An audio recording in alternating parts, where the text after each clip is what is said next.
negative. Yeah, I'm just frustrated, which is ironic because I'm doing a video on it.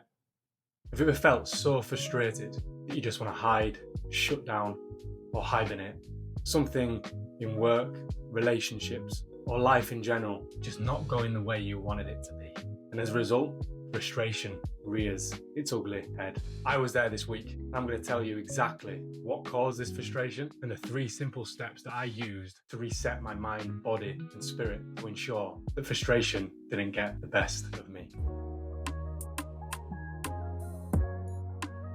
Hi, I'm Alex Conroy, psychologist, relationship coach, and facilitator of spiritual growth, because your life starts and ends with you, your actions, your habits, and your beliefs. So, what is frustration? Frustration usually turns up when we are pushing against life's flow, i.e. living in the past or in the future, trying to control things that we can't really control, having certain expectations around certain events that don't play out exactly how we wanted it to.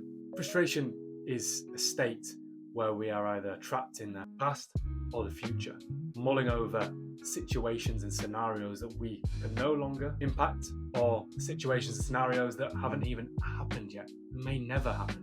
As I reflected in my own frustration this week, something came through to me that frustration comes up when we are in a season of winter but are expecting summer results.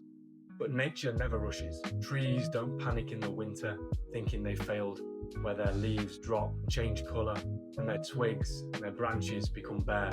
They rest, they're present, they gather energy, and spring comes and growth happens effortlessly. Maybe your frustration is just a reminder that the stage of life you're in right now is okay, and that's just the way it's meant to be.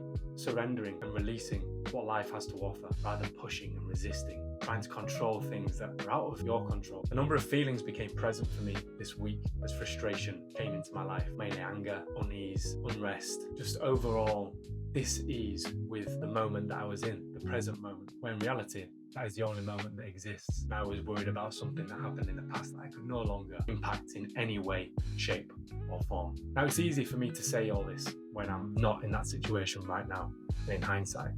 But the key is, when you're in this situation, how can you become conscious and overcome this frustration and come back to a state of ease in the present moment? So listen, let's get to the story of why I was frustrated this week.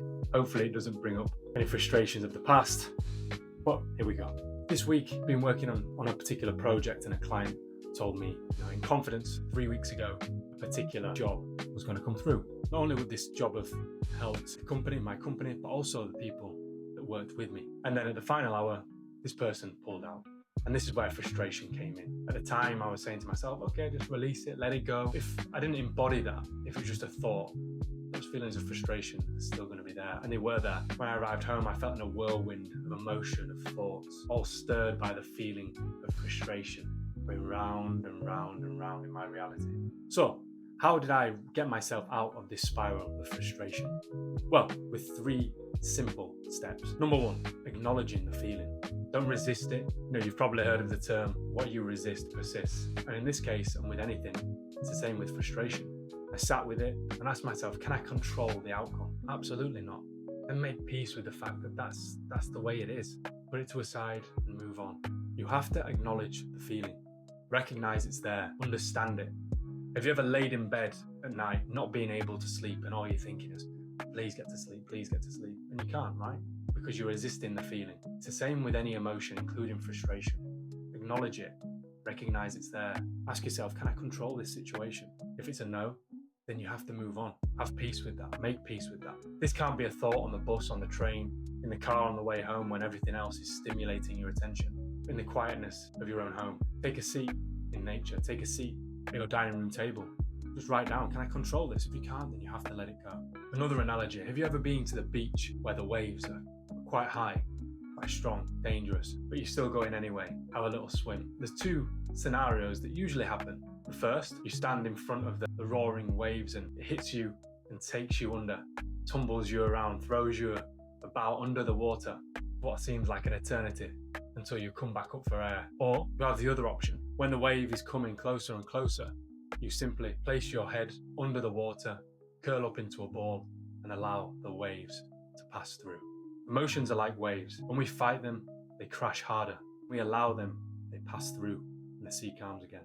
Acceptance is the release, resistance is the trap. The second step that I use to overcome these feelings of frustration is to get out of my mind and into my body. Using breath work, meditation, yoga, the gym, whatever it is for you, get outside, go for a run, connect into your body, into your heart, because there you won't find the feelings of frustration. In the heart, you'll only feel the feelings, peace, presence, acceptance, self-love. And the third and final thing that I did to remove these feelings of frustration was to get out in nature, reconnect to the rhythm of life. Another great analogy that can be used as an example for this is in work, in relationship, in the battlefield of life. We all go out with our armor on and we go into life, and we often get bashed around like the wave analogy. But we often come home and we don't remove that armor. The armor's still on when we walk through the door and see our children, our partner, our family. Going out in nature allows you to remove the armor from your helmet, your shield, putting down your sword, and reconnecting back to the rhythm of who you are and the rhythm of nature. This third and final point is the one that helped me the most. All it takes, 15, 20, 30 minutes in nature walking by yourself, calibrate back to nature's rhythm. Frustration is like a river that's been blocked. The water doesn't stop being water, it just builds pressure because it wants to flow again. The moment you remove the block through movement, breath, walking in nature, everything starts flowing naturally again. Ultimately, frustration is just resistance to what is. Again, can you control the situation?